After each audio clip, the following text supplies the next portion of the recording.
Hello everyone, कैसे हैं आप लोग। आई होप आप लोग बहुत अच्छे होंगे और घरों में सेफ होंगे। तो चलिए आज बात करते हैं इंग्लिश को लर्न करने के लिए नया टॉपिक। और नए टॉपिक में हम बात करने वाले हैं WH वर्ड से जितने भी क्वेश्चंस बनते हैं पास्ट में उन सब के बारे में। तो चलिए शुरुआत करते हैं। शुरुआत करने से पहले एक छोटी सी लाइन आप लोगों के लिए कि लिसनिंग पावर को इंप्रूव करने के लिए मैंने फर्स्ट वीडियो में आपको बहुत सारे लिंक्स दे रखे हैं। तो प्लीज प्लीज प्लीज उन लिंक्स को जाकर चेक करें और एक एक बार उन लिंक्स को जाके जरूर सुन लें। तो उससे आपका लिसनिंग पावर इंप्रूव होगा और लिसनिंग इंप्रूव अगर हो जाता है तो डेफिनेटली आपका स्पीकिंग बहुत अच्छा हो जाएगा।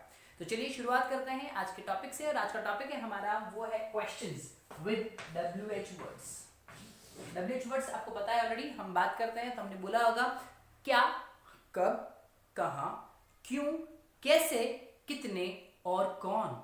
इस तरह की सारी चीजें जो हैं वो सब आज हम डिस्कस करने वाले हैं सिंपल पास्ट के साथ। सिंपल पास्ट में जब सेंटेंस पूछा जाता है तो उसमें सिंपली क्वेश्चन का जो फॉर्म होता है वो इस तरीके से होता है, तुमने क्या किया, तुमने ऐसा क्यों किया, तुम जो है तुम कब आए, तुम कब गए, या इस तरह के कोई भी सेंटेंस हो सकते हैं। तो ये सारे सेंटेंस को आज हम डिस्कस करेंगे। तो चलिए शुरुआत करते हैं हमारे पहले टॉपिक से। सबसे पहले जब हम लोग इन सब चीजों की बात करते हैं तो एक छोटा सा जो है वो फॉर्मेट हम डिस्कस कर लेते हैं। तो सबसे पहले क्या आता है WH वर्ड। आप लिखेंगे सबसे पहले WH वर्ड प्लस उसके बाद क्या आता है डिड, तो आप लिख देंगे डिड आता है। उसके बाद प्लस सब्जेक्ट आता है तो आप लिख देंगे सब्जेक्ट। उसके बाद प्लस उसके बाद आती है वर्ब की फर्स्ट फॉर्म मतलब आपका एक्शन, तो आप लिख देंगे एक्शन। और एक्शन के बाद क्या लग जाएगा क्वेश्चन मार्क। ऑब्जेक्ट भी आता है, कई बार आपको ऑब्जेक्ट भी यूज करना पड़ता है तो ऑब्जेक्ट के बाद लगा सकते हैं या फिर डायरेक्टली उसके बाद भी लग जाएगा। तो चलिए शुरुआत कर लेते हैं। तो शुरुआत करने में सबसे पहले हमने यूज किया है व्हाट। व्हाट का मतलब होता है क्या। तो व्हाट का जो मीनिंग है उसी से उसका सेंस निकलेगा। तो चलिए चेक कर लेते हैं। व्हाट डिड यू ईट, तुमने क्या खाया। व्हाट डिड यू ईट, तो व्हाट से हमारा सेंटेंस बन गया है। तो what did you eat. Did you eat क्यों लिखा हम लोगों ने, डिड हमारा पास्ट का फॉर्मेशन है। तो जब भी हम सिंपल पास्ट में क्वेश्चन फॉर्म करते हैं तो क्या यूज करते हैं डिड, और यू क्या है हमारा सब्जेक्ट। तो तुमने क्या खाया। आंसर देखिए एक बार फटाफट से एक बार ट्राई कर लीजिए। तो आंसर क्या हो सकता है इसका, व्हाट डिड यू ईट। तो आप ऐसा लिख सकते हैं I ate ice cream, I ate anything, जो भी आपने खाया उसका नाम ले सकते हैं। तो आई एट और उसके बाद उसका नाम लिख लीजिए। तो ये वेरी सिंपल टास्क हो जाएगा आपके लिए। तो क्वेश्चन इस तरह से फ्रेम किया गया है, व्हाट डिड यू ईट, और आप आंसर में क्या लिखेंगे आई एट। एट क्यों, क्योंकि जब भी हम लोग पास्ट के सेंटेंस बनाते हैं तो क्वेश्चन अगर पास्ट में पूछा गया तो आंसर भी पास्ट में होगा, इसलिए आप पास्ट के सेंटेंस किससे बनाते हैं, सेकंड फॉर्म से। That's why it is I ate, और इससे आपका सेंटेंस फॉर्म हो जाएगा। चलिए आगे बढ़ते हैं। When did he reach, when did he reach, वह कब पहुंचा। व्हेन डिड का मतलब होता है कब, और पहुंचा क्योंकि आपको पता है कि हम लोग किसकी बात कर रहे हैं, रीच। और रीच का भी क्या हो रखा है, डिड की फॉर्म में आ रहा है। तो डिड मतलब पास्ट हो जाएगा। तो हमने पूछा वह कब पहुंचा, तो आप बता दीजिए कब पहुंचा। आप बता देंगे ही रीच्ड। रीच ईडी क्यों लगेगा, क्योंकि वो पास्ट में सेंटेंस फ्रेमिंग है और उसका अफर्मेटिव सेंटेंस बनेगा। तो आप बोलेंगे यहाँ पे ही रीच्ड, रीच के लिए क्या लग जाएगा, ईडी लग जाएगा। तो ही रीच्ड अराउंड 7, वो 7 के आसपास पहुंचा। चलिए आगे बढ़ते हैं। Why did they tell lie, वे लोग झूठ क्यों बोले। Why did they tell lie, तो आप लिखेंगे why did के आपने समझ में आ गया क्यों बोले। why के लिए क्या रहता है क्यों। तो why did they tell lie, तो आप बोलेंगे they told lie, they told lie because, और जो भी रीजन है आप उसका रीजन दे सकते हैं। तो सबसे पहले आंसर में आपका आ जाएगा they, फिर told, फिर lie, क्योंकि told सेकेंड फॉर्म है, उसी से पता चलेगा ये पास्ट है। आगे बढ़ते हैं।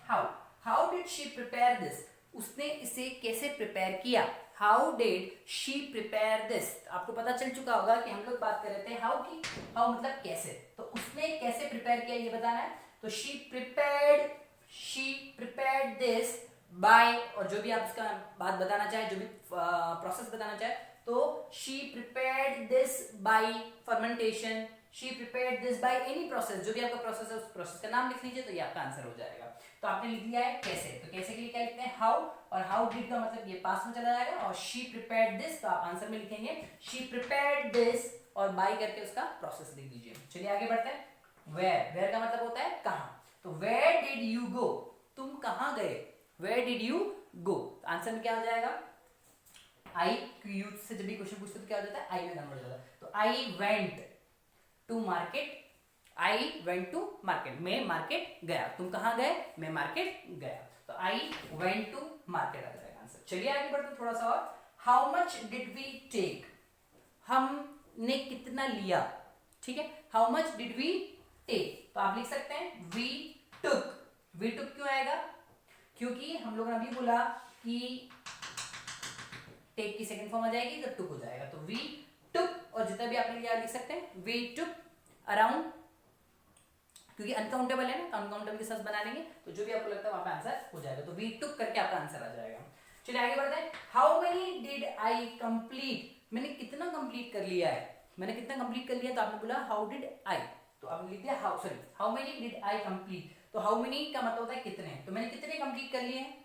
How many did I complete, तो आप इसमें लेसन्स की बात कर सकते हैं, कुछ और की जो भी आपके काउंटेबल से, तो आप लिख सकते हैं I completed 9 lessons, I completed anything, तो आई कंप्लीटेड के साथ चल जाएगा हाउ मेनी। और हाउ मेनी क्या है, काउंटेबल नाउन के साथ लिखा जाता है, तो काउंटेबल्स के लिए क्वेश्चन पूछा जाता है उसमें होता है हाउ मेनी, और अनकाउंटेबल्स के लिए पूछा जाता है तो क्या होता है हाउ मच। चलिए आगे बढ़ते हैं लास्ट में। whom did रावण सी, रावण ने किसे देखा।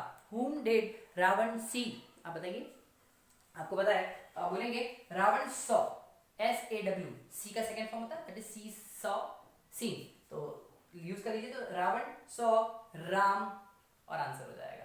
तो ये थे आपके कुछ ऐसे क्वेश्चन जो हमने WH के साथ प्रिपेयर किए, और WH जो है वो बहुत बहुत इजी होता है, बट प्रॉब्लम्स कहाँ होती है, जब आप इसको प्रैक्टिस नहीं करते तो थोड़ी सी प्रॉब्लम हो जाती है। तो आप एक बार इस सारे सेंटेंस को अच्छे से देख लीजिए, और अगर किसी में कोई आपको प्रॉब्लम है, कोई क्वेरी है, तो आप मुझे नीचे कमेंट बॉक्स में लिख के जरूर बताएं कि आपको इनमें से ऐसा कौन सा टॉपिक है जो समझ नहीं आया। तो प्लीज एक बार आप रिवाइज कर लीजिए, एक बार इन सारे क्वेश्चंस को अच्छे से देख लीजिए। 9 8 7 6 5 4 2 1। आप चलिए आगे बढ़ते हैं, और अब हम इन हिंदी में जो सेंटेंस लिखे हैं उसको ट्रांसलेट कर लेते हैं। तो सबसे पहले सेंटेंस है उन्होंने क्या खाया। उन्होंने क्या खाया, उन्होंने क्या खाया के लिए आपको पता चल चुका होगा कि हम लोग बात कर रहे हैं उन्होंने, और उन्होंने के लिए क्या आ जाएगा दे। चलिए तो आप सेंटेंस को स्टार्ट कर पहले क्या से, क्या खाया गया मतलब क्या आ जाएगा व्हाट, व्हाट, और व्हाट के साथ क्या लगता है डिड, आपको पता है व्हाट के साथ क्या लग जाता है did. What did they eat use कर सकते हैं या टेक, दोनों का मतलब वही होता है, ईट का मतलब भी और टेक का मतलब भी। चलिए सेकंड पे चलते हैं। हमने क्या लिखा, हमने क्या लिखा, तो क्या के लिए क्या आ जाएगा व्हाट, अगेन व्हाट से शुरू हो जाएगा, तो व्हाट डिड, और हमने है तो क्या लग जाएगा वी, और लास्ट में जाएगा right, what did we write. उसने कितना काम किया, हाउ मच, काम कभी भी काउंट नहीं हो सकता, इसलिए how much did he work, उसने कितना काम किया।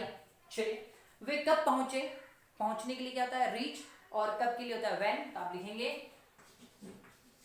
व्हेन डिड दे रीच, वो कब पहुंचे। चलिए उसने राम को कहां ढूंढा, उसने राम को कहां ढूंढा, तो आप लिखेंगे कहां के लिए होता है वेयर, साथ में लग जाएगा डिड क्योंकि पास्ट है, तो where did he search Ram. आगे चलते हैं। हम फूल क्यों तोड़े, क्यों के लिए क्या था WH, वाई डिड वी, हम है इसलिए आ गया वी, प्लक PLUCK, प्लक लिखते हैं फूल तोड़ने के लिए, प्लक द फ्लावर्स। और लास्ट सेंटेंस, वो उसे कैसे हराए, वो में आपका कोई भी हो सकता है, ही और शी दोनों हो सकता है, still how did she defeat him, और दोनों बन सकते हैं। तो ये था आपका एक छोटा सा सेशन जो प्रैक्टिस के लिए आपको दिया गया है, और प्रैक्टिस भी आपको इस तरीके से करनी है कि आपको हिंदी टू इंग्लिश और इंग्लिश टू हिंदी बनाना आ जाना चाहिए। तो आप इन दोनों को एक बार ट्रांसलेट करके देख लीजिए, सामने सेंटेंसेस लिखे हुए हैं, इन सेंटेंस को एक बार अच्छे से देख लीजिए। इसके बाद हम सेशन को एंड करेंगे हमारे आज के वर्ड के साथ। तो चलिए एक बार जो क्वेश्चंस लिखे हैं सामने की तरफ एक बार देख लीजिए, आप ट्रांसलेट करके भी देख लीजिए, आपको ट्रांसलेशन में कितना ईजीनेस आ रहा है। आप एक बार इसको बना के देखेंगे तो शायद आपके लिए बहुत ईजी हो जाएगा ये सब चीज़ों को बनाना। तो देखिए सबसे पहले हम लोग ने लिखा है WH वर्ड, WH के बाद हम लोग ने यूज किया है डिड, क्योंकि डिड इसका हेल्पिंग वर्ब है। साथ ही साथ हमने यूज किया है सब्जेक्ट को, सब्जेक्ट के बाद हमने यूज किया है एक्शन को। इसलिए हम लोगों ने पहला सेंटेंस बनाया है, उन्होंने क्या खाया, तो व्हाट डिड दे ईट। तो व्हाट WH वर्ड हो गया, डिड जो है हमने ऊपर की तरफ से जो स्ट्रक्चर था उसमें से उठाया, तो डिड इसका हेल्पिंग वर्ब हो गया, प्लस सब्जेक्ट है हमारे लिए दे, और लास्ट में आ जाएगा ईट जो हमारा एक्शन है। ठीक था ये। तो चलिए इसके बाद हम देखते हैं आज का सेंटेंस और आज का वर्ड। चलिए आज का सेशन एंड करते हैं आज के वर्ड के साथ। तो today's word is apocalypse. Apocalypse जो वर्ड है उसका मतलब होता है पूर्ण विनाश, जिसको इंग्लिश में बोलते हैं डिवास्टेशन। तो एपोकलिप्स अपने आप में एक वर्ड है, डिवास्टेशन उसका एक सिमिलर वर्ड हो जाएगा, और साथ ही साथ उसका हिंदी में मीनिंग होता है पूर्ण विनाश, जिसको हम लोग सेंटेंस में यूज करके देख लेते हैं। तो यहाँ पे लिखा हुआ है Italy is witnessing apocalypse. Italy जो है हमारा देश, इटली देश इज विटनेसिंग, विटनेस करने का मतलब चश्मदीद, ठीक है। तो अपोकलिप्स को वो अभी आंखों देखा, लाइक उनके लिए आंखों देखा, या यूं बोल सकते हैं कि वो उसके लिए सबसे बड़ा एक विटनेस है जो अभी उसको फील कर रहा है। तो विटनेसिंग, तो इटली इज विटनेसिंग अपोकलिप्स। तो अपोकलिप्स वर्ड का मतलब होता है पूर्ण विनाश, और इटली पूर्ण विनाश के लिए एक चश्मदीद है। तो ये था आज का हमारा सेक्शन जिसमें हमने डिस्कस किया WH सेंटेंसेस और WH से बने हुए सारे क्वेश्चंस और उनके आंसर्स को। तो थैंक यू सो मच इसको इतना पसंद करने के लिए, और साथ ही साथ प्लीज बी सेफ, घरों में बने रहिए, और 5 तारीख को रात 9 बजे 9 मिनट तक अपने घरों की सारी लाइटें बंद रखें, और खिड़की या दरवाजे में आकर सोशल गैदरिंग नहीं करनी है, सोशल डिस्टेंसिंग का ध्यान रखना है। खिड़की, छत या दरवाजे पर आकर मोमबत्ती जलाएं, दिया जलाएं, टॉर्च जलाएं, या मोबाइल की फ्लैशलाइट जरूर जलाएं, और अपने घरों की सारी लाइटें 9 मिनट तक बंद रखें, ताकि हम इस देश की जो पावर है, the power of this country, हम लोगों को दिखा सकें, और 130 करोड़ लोगों के इस देश की उस प्रकाश की जो पावर है उसको लोगों तक पहुंचा सके। तो thank you so much, and हमारे साथ बने रहिए इकोजेड पर, और सीखते रहिए इंग्लिश बहुत आसान तरीके से। बाय।